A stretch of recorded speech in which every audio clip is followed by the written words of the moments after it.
Hey everyone, welcome back to the channel, and today we're going to be taking a look at Astrobots Issue 3 by Simon Furman and Hector Tunick, created by Aaron Thomas, who also edits these issues.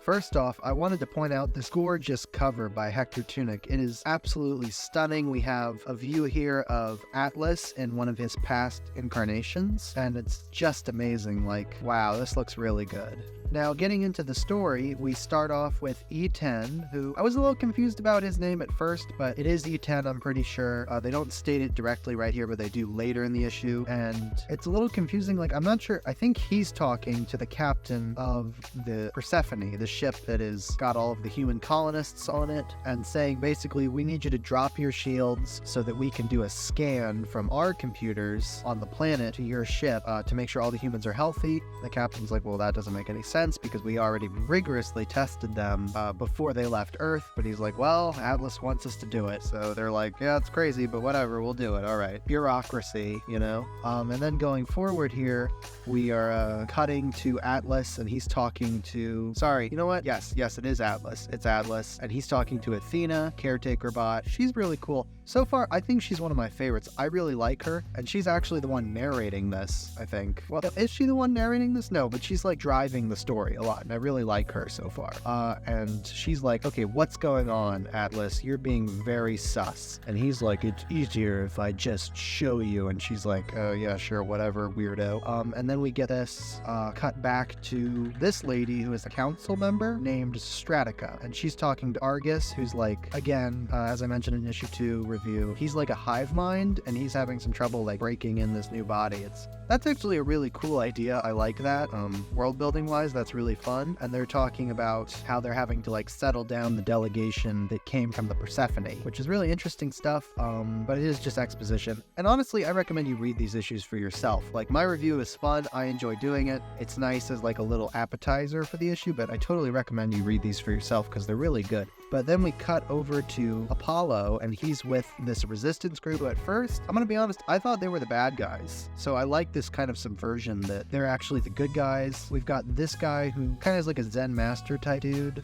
His name is Vulcan, like the planet, I guess. And he has a really interesting conversation. I love all these designs, by the way. Like, his design is so cool. Like, it's just beautiful. I really want toys of these characters. But he basically talks about how Apollo's origin matches the origin of Atlas. They both came out of the wastes, like irradiated and super messed up, and it's just very interesting, like the mirror origin story they're doing there. And then we also get interspersed with this conversation, Atlas's side of things, where he's talking about his experience fighting this war that happened, this mysterious conflict that they're trying to cover up, that they've been trying to cover up for the past 2 issues, and what happened. And he's saying like, well, I did what needed to be done. This is how he used to look, by the way. Really frightening, looks pretty scary, and you know, this is how he looks now, like a nice, friendly dude, except for the red eyes. And basically him saying, well, I was a soldier, I had to do what I had to do. But as we go further on, we see, well, first of all, we're seeing like E10 interspersed with this as well. And he's thinking about like how these humans that have woken up from hypersleep, as previously mentioned, they kind of come out of it like babies, right? Like they have all their memories and stuff, but they're kind of, you know, they have to learn how to walk again. They need a lot of help, which is why they need these helper robots, the Athena models or the Venus models or something, to help them, which is a cool idea. I love this shot here of all the different human faces, like the diversity, and just the art is so cool. Like, it really represents all of humanity has been brought to this other planet. And then this cool thing where I guess they're like doing VR to help them get used to the new world they're gonna inhabit. And then here we cut back, Athena and Atlas are being like sanitized. They're in like a sanitation chamber before they go in, and we see the big reveal of what Atlas has been working on is like a new breed of humans that'll be like perfect and won't have like greed or all this dumb stuff. Pretty interesting, you know, talks about that. And then we cut back, and Vulcan is describing to Atlas like what happened. Atlas came out of the wastes irradiated, and he basically had a disagreement with Vulcan and the other leaders of the Astrobots that were building the city. He amassed an army of Argus bots to help him, and he killed one of the guys who was leading, Emissary 10. So I guess that's E10, and this guy, Vulcan, they both gave in, but he killed Trident, the 3rd member of their little group. And basically what we learn is they wanted, Vulcan, Trident, and E10, they wanted to live with humanity as equals, not just servants. And Atlas didn't think that, not that he was against being a servant, but he just didn't trust humanity in general. Like, he thinks they're crazy, let's just kill them all and wipe them all out, and we'll just start over with new humanity. So technically he's fulfilling his programming. Not great. And Apollo's like, I really don't want to get involved in this, please leave me alone. And he's like, well, we kind of need you because you're awesome at fighting and stuff. And then again, we get it from Atlas and Athena's point of view, where he's just like, it'll never work, we can't work together, we have to make a new humanity and kill all the old ones. Pretty bad dude. And she's like, well, I'll fight you on this. And he says, well, yeah, I know that, but I will kill you and all of your sisters and take you apart and reprogram and build my own line of caretaker robots. He needs the Athena robots to raise his new humanity, basically. That's why he needs her. So he's like, all right, once the Persephone lowers its shields, we'll just irradiate all of them and kill them all. Not great. Back at the secret base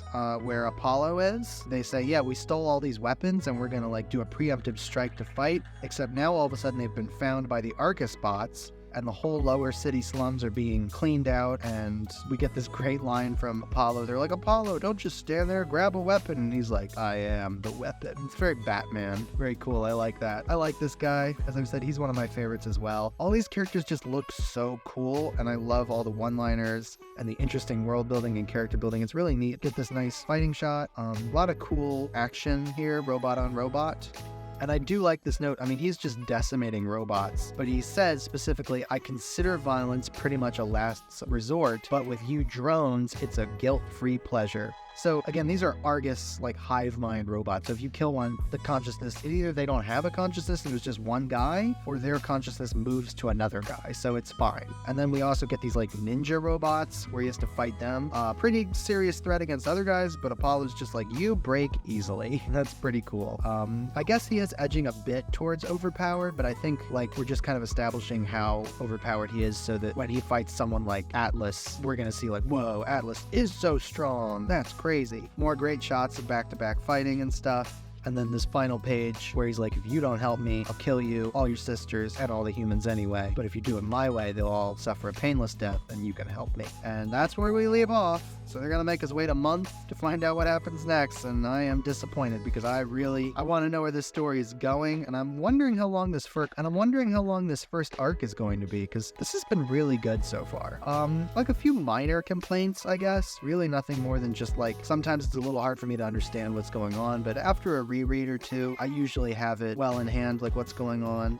I enjoy that. And then we have the cover for issue 4, and Athena here with a human, actually. I'm kind of wondering if this is going to be one of the humans, the first one of the new breed of humanity that they awake, and if he's going to be a main character, and why he has this visor on. I would be very interested to see some human characters show up in this and see their kind of take on the whole thing, because so far they've been pretty passive. They've been either asleep or in rehab, basically. So I'm really interested to see where this story goes with them and with all the characters. As always, the art is just gorgeous, so fantastic. Now let's see who colors this. Let's see, the colorist is, oh no, it's just all Hector Tunick, so he colors it himself.